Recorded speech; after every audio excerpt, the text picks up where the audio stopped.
Hey guys, I'm Nisha Homemade. Today I'm sharing a high protein mixed dal dosha recipe ideal to include as a healthy meal in your weight loss journey.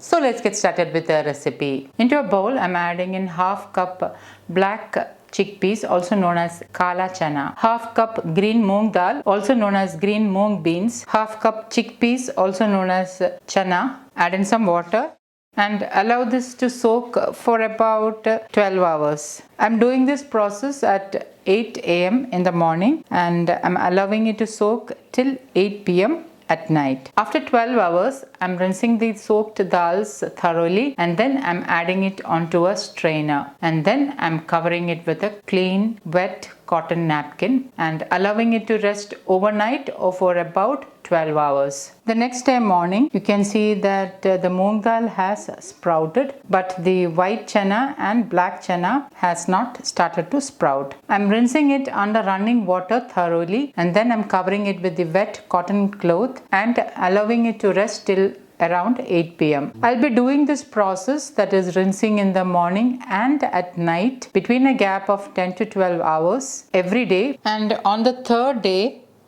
this is how the sprouts look. You can see that it has sprouted and my mixed dal sprouts is ready to use. You can store the sprouts in an airtight container and it will stay good in the refrigerator. To make the high protein mixed dal sprouts dosha, into my blender jar I'm adding in 2 cups of mixed sprouts. Into this I'm adding in 3/4 cup water, a couple of sprigs of fresh curry leaves for that extra iron and folate, 1 green chilli or as needed, half teaspoon jeera also known as cumin seeds, half teaspoon turmeric powder, 1/3 teaspoon crushed black pepper powder, a small piece of ginger which I have sliced into 2, handful of shallots for that extra iron and folate. Instead of shallots you can use 1/4 of an onion instead, a handful of fresh coriander leaves. Note that I'm also using the tender stalks of the coriander leaves, pink Himalayan salt as needed, and I'm going to blend this really well.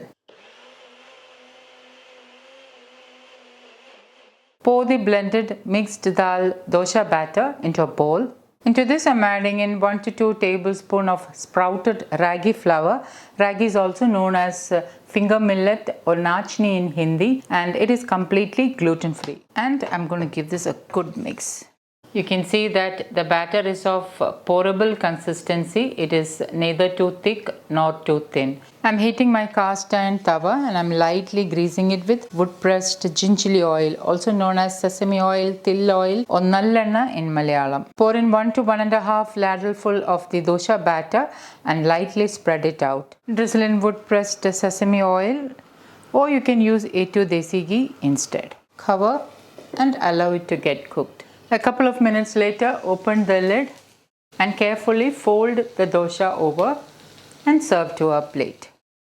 I'm serving it with the homemade lemon pickle, or you can use any chutney of your choice. I've already shared many chutney recipes. Please do check them out. So guys, do try this healthy dosha recipe and let me know how it turned out. Thank you for watching, and until next time, take care. Bye-bye.